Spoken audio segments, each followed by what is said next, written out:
আমার এই লুক দেখে অনেকেই ভেবেছে যে আমার গায়ে হলুদ, কিন্তু না, দেখো আজকে আমার ছিল ফ্রেন্ডের গায়ে হলুদ। আর এই ফার্স্ট টাইম কোনো বাঙালি বিয়ের যে রিচুয়াল হয় সেগুলো আমি সামনে থেকে দেখতে চলেছি আর তোমাদের সঙ্গে শেয়ার করবো। তো চলো সারাদিন কি কি করলাম শেয়ার করি। কালকেই আমি হলুদের শাড়িটা সিলেক্ট করি। আমাকে বিনীতা বলেছিল যে আমি হোয়াইট পরবো, বাকি তোরা সবাই হলুদ পরবি। সেই জন্য আমার কাছে কোনো হলুদ শাড়ি ছিল না, তাই ইনস্ট্যান্ট কিনে আমি শাড়িটার যে ব্লাউজ পিস ছিল সেটা কাটাতে গেছিলাম সকাল সকাল। দেন আমি এখানে স্নান ধান করে একদম রেডি হয়ে গেছিলাম। আর ইগনোর মাই ব্যাকগ্রাউন্ড, কারণ আমি হচ্ছে সকাল সকাল উঠে রেডি হয়ে বেরিয়ে গেছিলাম, তাই বিছানা গোছানোর মতো সময় পাই। যখন বিনীতাকে জিজ্ঞাসা করি কখন ঢুকবো, আমাকে বলে 8:30 থেকে 9টার মধ্যে ঢুকে যাবি। 9টার সময় গিয়ে দেখি যে ও এখনো রেডি হয়নি, কেউ আসেনি, অথচ ও আমাকে আগে আগে টাইম বলে রেখে দিয়েছিল। এরপরে ও রেডি হলো, তারপরে আমরা গেছিলাম শুটে। আর এই যে গাছ কৌটো, এটা আমি তোমাদেরকে জিজ্ঞাসা করেছিলাম যে এটা কি কাজে লাগে, কারণ আমিও ঠিক মতো জানি না আর বিনীতাও ঠিক মতো এক্সপ্লেন করতে পারলো না। তো এই দেখো বিনীতাকে কিন্তু সকালবেলায় বৃদ্ধির লুকে খুব মিষ্টি লাগছিল। তারপরে ও ওখানে কিছু ফটোশুট করতে গেছিল।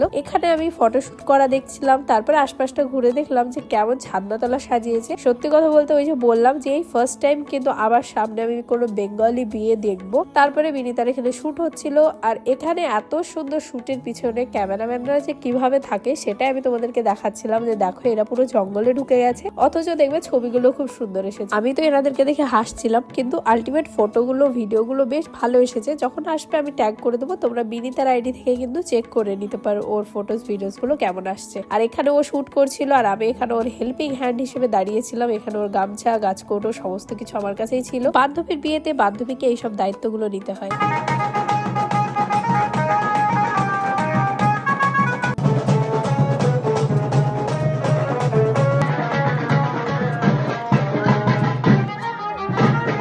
এখানে ব্যাংক পার্টির তালে তালে তো সবাই বেশ ভালোই নাচছিল, আমার প্রচন্ড লজ্জা লাগছিল। আর বিনীতা তো এখানে যা নাচছিল, ওকে দেখে তো আমি হেসেই পাগল হয়ে যাচ্ছিলাম। মানে ও যে কতটা এনজয় ফিল করছিল সেটা ওর মুখেই বোঝা যাচ্ছে। আসলে কেনই বা হবে না বলো, 8 বছরের ভালোবাসা পূর্ণতা পেতে চলেছে, তাহলে ওর থেকে খুশি তো আর কারোর হওয়ার কথা নয়। তো এখানে ও ভীষণ খুশি ছিল আর ওকে দেখে আমারও ভালো লাগছিল। সেই দিন কিন্তু ওদের পাড়াতেই 4টে বিয়ে ছিল, তাই ঘাটে গিয়ে সবার সঙ্গে দেখা হয়ে গেল, বেশ ভালোই লাগছিল সব একসঙ্গে। তো তারপরে এখানে ঘাট পুজো করা হচ্ছিল বা কি আমি ঠিক যেহেতু জানি না, তাই নামটা আমি আর করলাম না যে এটা কি হচ্ছিল। তারপরে বিভিন্ন রিচুয়াল আমি সামনে থেকে ওখানে বসে বসে দেখছিলাম, আর আমার বেশ ভালো লাগছিল যে এত কিছু রিচুয়াল এখানে থাকে। তো তারপরে এখানে একটা কাকু ছিল, আমি মিষ্টি খাই না অতটা, আমার ভালো লাগে না, কিন্তু কাকু বলছে না আমি তোমাকে রসটা চিপে হলেও খাইয়ে দেবো। এই জল ভরতে ভরতে প্রায় 12:30 মতো বেজে যায়, তখন আমার শরীর খারাপ করতে লাগে, কারণ রোদে অনেকক্ষণ ছিলাম। তারপরে এখানে একটা জায়গা ছিল যেখানে ওরা একটু শুট করছিল, আমি আর তার মধ্যে ঢুকিনি, কারণ আমার মাথা যন্ত্রণা করছিল, মাইগ্রেন আছে আমার। তো যাই হোক, এই ছিল আজকের ব্লগ,